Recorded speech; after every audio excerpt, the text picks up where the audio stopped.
Hello, ghouls! Welcome to the Haunted Book Corner in the Yarn Dungeon. I had kind of a weekend of cleaning, organizing, finishing whips. This pile right here, I did this all this weekend. Yeah, and so honestly, I haven't even counted. I don't know how many cardigans I finished, but I was just in the zone. I was ready to get things done because here is the main thing. I had three brand new projects that I was really excited to start on, and one of them was just this, it was hand-dyed yarn. And I really wanted to start a new cardigan, but I told myself, I was like, okay, you need to look at all your whips, Kayla. This is getting ridiculous. We need to finish some. And I am so freaking glad that I did, because now my movie cocoons are all finished. And this is the candy corn one.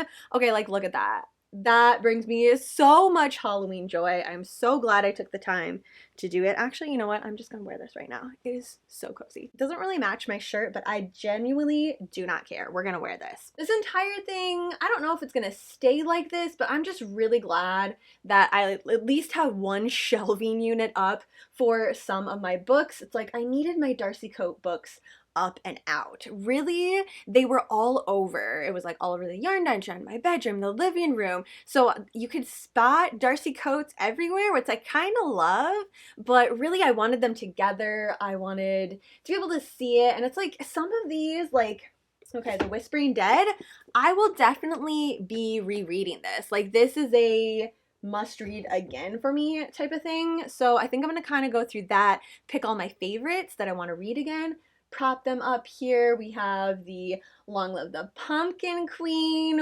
which we are going to chat about our haunted book club, which is coming up. I do have more, or a little bit of update on my 100 night crochet blanket that I want to show you. Sure, there's some other things that I'm forgetting about right now, but let's get into the haunted book club, the 3 choices, because right now it is up in the community tab. So make sure you go and like vote for which one you want. Took a little trip to Barnes & Noble yesterday. Just did my monthly walk around, see what new books were out there. Oldies they had pulled out for the months. I really love that they do that there. They have not only employee favorites, which a lot of those end up being some of my favorites as well. They also have classics that have been re-released or the cover has changed, which one of the 3 that we're going to chat about, that's what happened. I think they just changed the cover of it. I'm pretty sure that's what it is. Anyways, so I found 3 that I felt were nice and spooky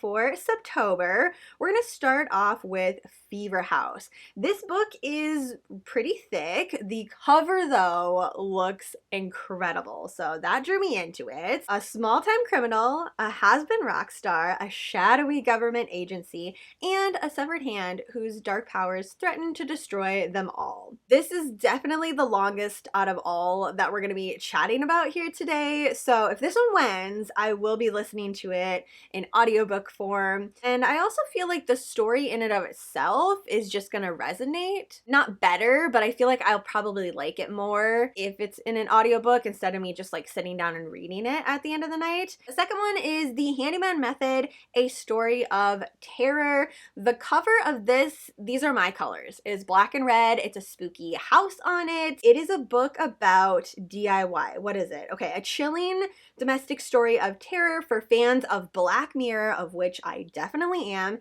and the Amityville Horror. Again, big fan of that whole franchise. Any brand new one that comes out, I'm watching it. 100% here for that. When a young family moves into an unfinished development community, cracks begin to emerge in both their new residence and their lives as a mysterious online DIY instructor delivers dark subliminal suggestions about how to handle any problem around the house. I'm also a huge fan of DIY. I love learning how to fix things, how things work. So this book as a whole, I'm intrigued. Regardless if this one wins for our book club this month, I think I'm gonna read this one. Yes, I'm definitely gonna use this one as one of my Audible books. The last one is Halloween Party by Agatha Christie, and this one has been on my queue list for an embarrassing amount of time, like years, and I just simply don't know why I haven't read it yet. So I kind of took it as a sign when I went to Barnes and Nobles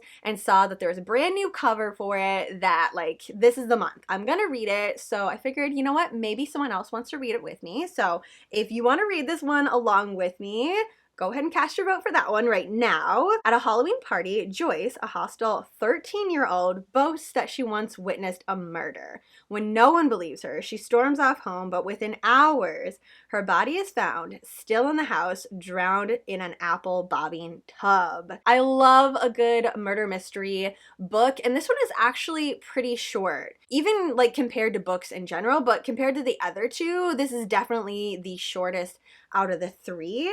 So a quick read, but definitely giving off the spooky vibe. I mean, the cover alone just screams Halloween. So those are three choices for September. Now for August, I am gonna do, like I said, a full recap about this, but I will say Dead 11 for me, 5 out of 5 bats. I need to let it digest a little bit still. Like I powered through this. So I think it was the second week in August and I was already done with it. And for it not being an audiobook and actually me having to sit down and read it, like that is pretty good for me. So that in and of itself says that I really, really liked it and I just wanted to like know what the mystery was, know what was happening. It was just really, really intriguing. And again, the cover is fantastic. So up here somewhere, I don't know, I'm gonna have to rearrange again because I don't think that there is any more room up here. Now, let me show you my 100-night Halloween blanket. On Sunday night, I decided that I was gonna weave in all of my ends. Now, I haven't been weaving in the ends at all. I've done one single square, so I have 36 squares because I did tonight's a little bit early. Oh my gosh, look how fantastic that is. Such Killer Clown vibes. I love it so much. But yeah, so there was 2 ends to weave on each of the squares, and then I had the ends from all of the seaming everything together. I honestly just threw on, which one did I do?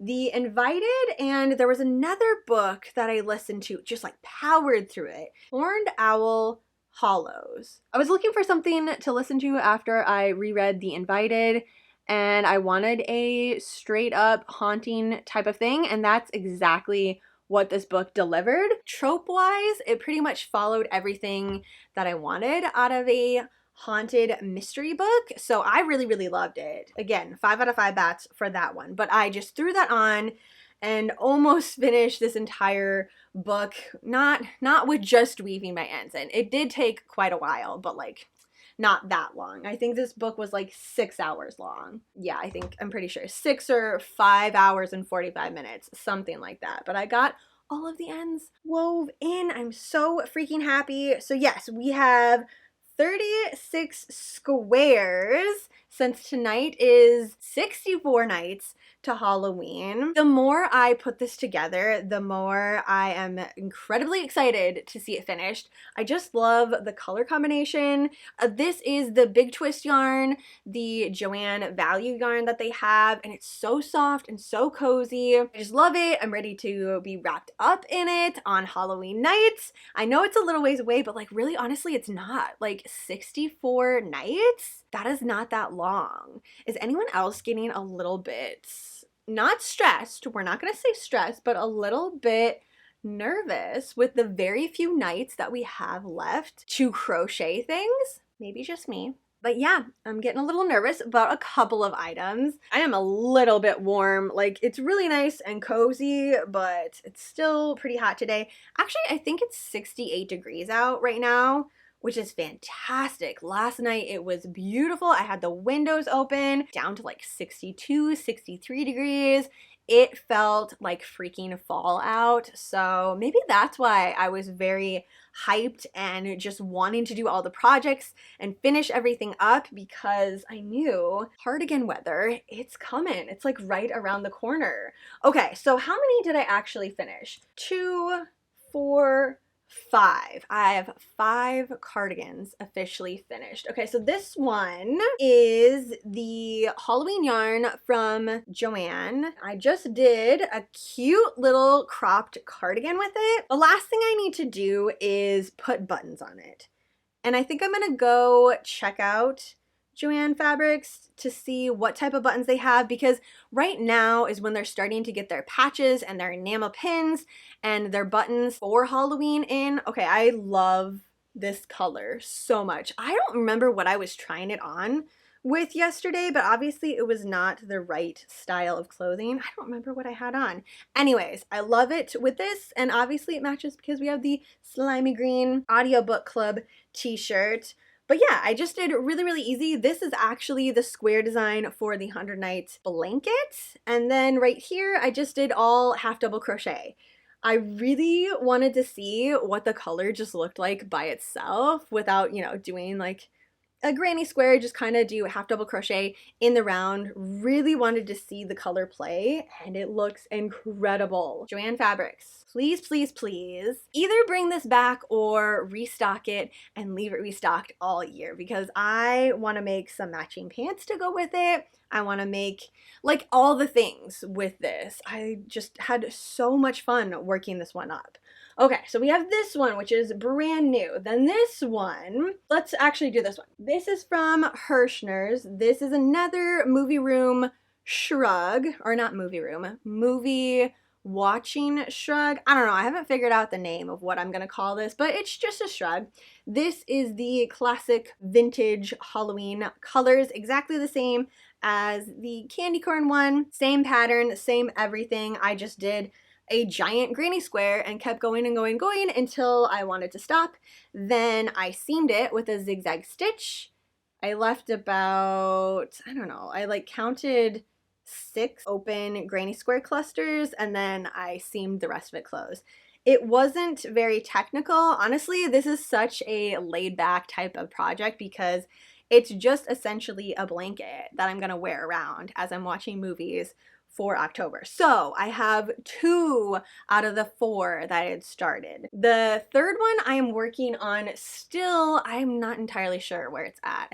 I don't even know. I need to like look and find that, but I didn't find it, so I must have put it away somewhere and now I need to find it. But the 4th one, which is this one, I don't have enough of this exact yarn, which is called Witch's Brew.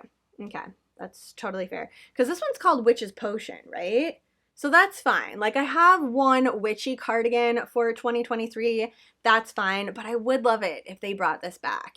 Everything is just on super back order on Hirschner's for the Halloween shimmer. Halloween sparkle. Sorry, it's all on back order. I did order some more of this, but it said it wasn't going to arrive until about the middle of September. So this one, don't want to get started on it. Well, I mean, any more than I already have, and then just like run out of it, not be able to finish it. Because again, I only have so much time left. 64 nights, like that is it. That's all I have. So I really have to pick and choose the projects that I want to finish now. So that one might not get done. The other one though, for sure will get done because that was the classic. You know what? Give me a second. I'm gonna find it. I knew it was somewhere. It was in one of the last totes that I had not cleaned. A couple of weeks ago, I cleaned here with you live and all of my totes were pretty much done except for one, and I didn't look at it and I don't know why I didn't like see what was in there. Anyways, this is what was in it. So this one is called Halloween Party, and it just feels so wrong for me not to finish the Halloween Party movie cardigan, you know, like I have to finish this one. So this is, I'm gonna leave that out so I remember to work on that one tonight. It has been in my to-do list, decide whether I want to actually finish it and or just frog the entire project for, I want to say 2 years, honestly. I don't know what took me so long to finish it because I freaking love it. It is a Harley Quinn inspired cardigan. I had intentions of using it for one of my costumes that I had a couple of years ago. Okay, do you want to know what the finishing part that I needed to do? This. That is it. All I had to do was 3 rows of ribbing. It was all assembled. The bottom part was done. All of the squares were put together. And for whatever reason, I was just like, no, I'm not feeling it. I don't want to put it together. I don't know. I'm just going to frog it. I'm so freaking glad that I did not do that, because this is now going to be my go-to cardigan. Actually, I might pull out a Harley Quinn costume and kind of like pair it with this cardigan for some event during October. I mean, there's 31 nights. Even if I'm just like hanging around or maybe apple picking. Ooh, okay, this would actually go really well with that. But again, I think I need a couple of buttons on here. So for this one, I think I'm gonna go on Etsy and see if there's any fun custom buttons that I can find on here. Harley Quinn inspired. The yarn is from Hobie Yarn, and this is their mega balls. I don't even think I used one full mega ball. Like, those are giant. I like that yarn quite a bit. For that reason, you get a lot of yarn for the price that it is. It is not the softest yarn in the world, but it's another one that I can throw in the wash, throw in the dryer. I don't have to worry about it at all. This is really making me notice that I need to dye my hair. An entire box of my dye just arrived this morning. I was like, that's weird, because I have it on auto ship, so it comes to me like the same time every month, and it helps remind me that it's time to dye my hair. But I was like, I don't think it is. I think it looks fine. No, we need to dye it tonight. Last one that I finished. This is one from January, and it's a Wednesday inspired cardigan, but it is oversized, like giantly oversized. So, you know, it's January, dead of winter. I'm just like so freaking cold, and I hate being cold. So this pattern that I created was, again, another like blanket. Like, I want to be able to have a sweatshirt underneath this and or long sleeves or something, and not be bothered, and just like have another layer on top of it. That was what was happening. But I have a lot of distressed moments in here. So we have like thumb holes. I just want it to be nice and slouchy too. I kind of like a slouchy moment. Even though I do love ribbing on the edge of it, I just felt like this one, I don't know, flowy. That's what I was going with. So for this one, what did I have to do? I think it was just the ribbing again. And all I did was like one little strand of ribbing on here just to kind of clean it up. Like, I didn't really want to do anything more to it, and that was it. Like, there's so many of these projects that were just laying around waiting for me to just do one or two things to it, and I'm so glad that I did. This one is the Hobie Divina. Oh, sadly, I'm allergic to mohair. I can't use it, but this, it's very similar. Obviously, it's not the exact same. It's a little bit thicker. We get pretty close with this one. So I have a ton of the white and black Divina, just kind of like waiting for me to turn it into something. But yeah, that is pretty much everything that I've finished this weekend. I have this one too that I was working on. It's not entirely finished yet. I have to do a little more ribbing on the bottom. I'm gonna put some granny squares on the bottom of here. I'm not entirely sure what color. I think I'm gonna do, because this is the Big Twist yarn from Joann Fabrics, I think I'm gonna do the pink, which I have it right here. So it's gonna be like my Killer Clown cardigan that goes on top of here. This, or I could like alternate between a pink and orange, maybe even the yellow. I don't know. I kind of like the pink and orange, actually. Pink, orange, and slime green. So I have to finish that up. I need to put some pockets on it too, but everything else is done. This is gonna look really weird because it's like really tiny at this moment. But yeah, just imagine it's gonna have big, giant granny squares on the bottom. The ribbing, I'm done. Like, I'm not gonna do any ribbing on this one. Just did the zigzag stitch to seam it all together, and then it just has like natural thumb holes. So nice and easy. This one was really, really quick too. Since it is the mesh stitch, the entire project took me maybe 2.5 hours, like start to finish. Also have my Sally inspired cardigan. I worked on it a little bit. It's not put together. The sleeves, I have to put all of these squares together, but oh no, I have one of the sleeves done. Okay, look at this. How freaking perfect is that? Now, I haven't decided if I'm going to do ribbing or not with this one, so help me out. What do we think for this? I kind of think no ribbing. I think just kind of finish it up with 2 or 3 rows of the black yarn and then just leave it like that so it's nice and flowy. This is the Red Heart in color jewel tone. Honestly, I've probably seen this color of yarn many times when I've gone to craft stores, but someone had tagged me in it and they're like, hey, did you see this color? It would be perfect for a Sally inspired cardigan. I was like, oh my gosh, you're totally right. So snagged a couple and yes, they are 100% right.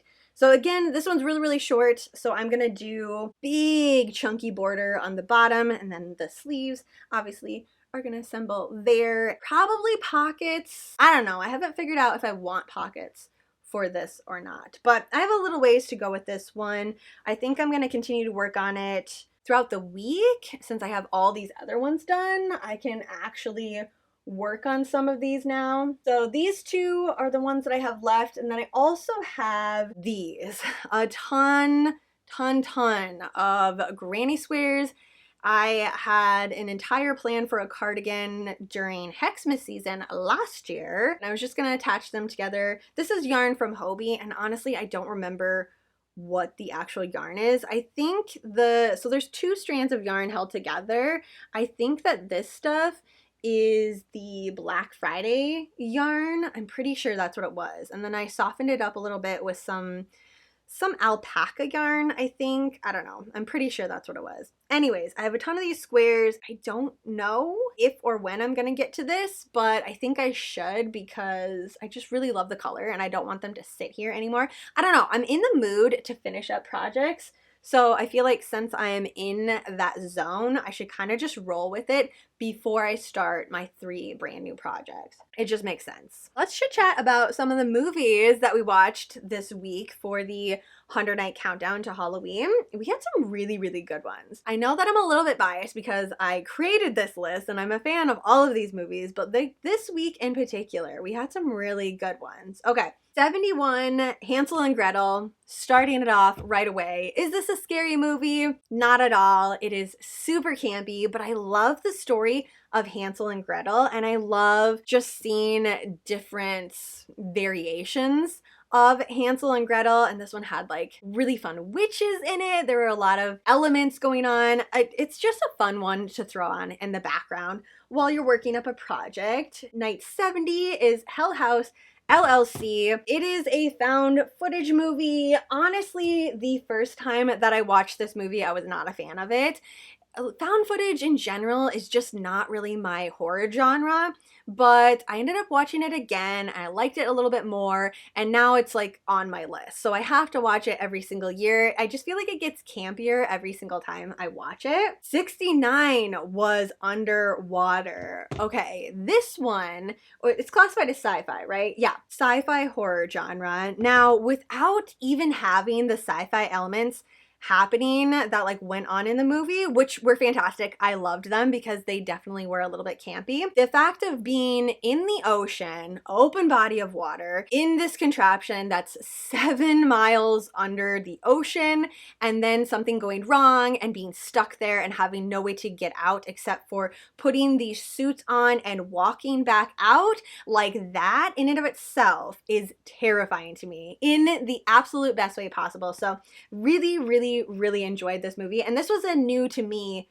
movie. Like, this is the first time that I've ever seen it. 5 out of 5 bats. Will definitely be watching this again next year. 68 was Spree, total slasher. It easily could have gone under campy. Like, I feel like slasher campy. That's really what it was. 67, Stay Alive. This is under the let's play a game horror genre. The entire plot is a group of friends get together, they decide to play a video game, they make their characters look, you know, exactly like them, pretty much almost exactly like them and play the game. Everything that happens in the game, though, starts happening in real life.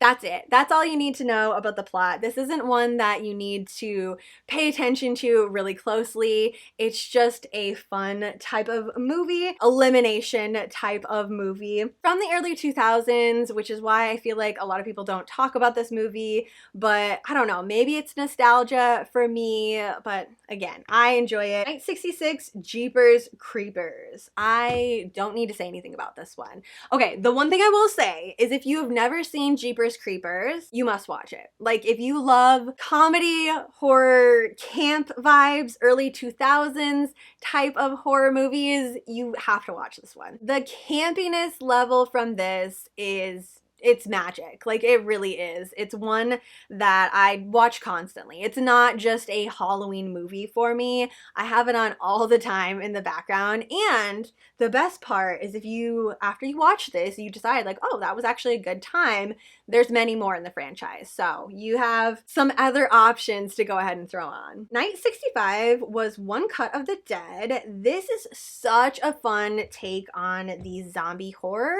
genre, even though I have it classified as, what was it classified under? Found footage. Okay, yes, because it is a found footage zombie movie. It is so fun. Not like any other zombie movie that I'd seen lately, so love this one. Which leads us up to tonight, Night 64, Existence. This is a sci-fi horror movie. If you have seen The Matrix or you've heard of The Matrix and you're interested in watching that, watch this movie.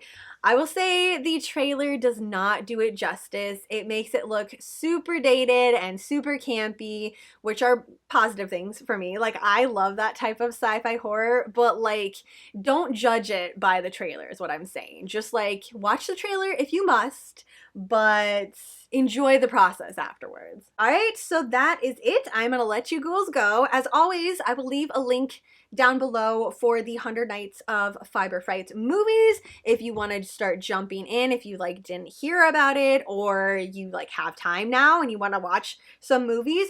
Feel free to pick and choose too. Like, just because I'm doing all 100 for the 100 nights, it's just suggestions and really a placeholder for you to work on your 100 night Halloween blanket. But that is it for now. So cheers, have a fantastically spooky rest of your day, and I will see you in my next video.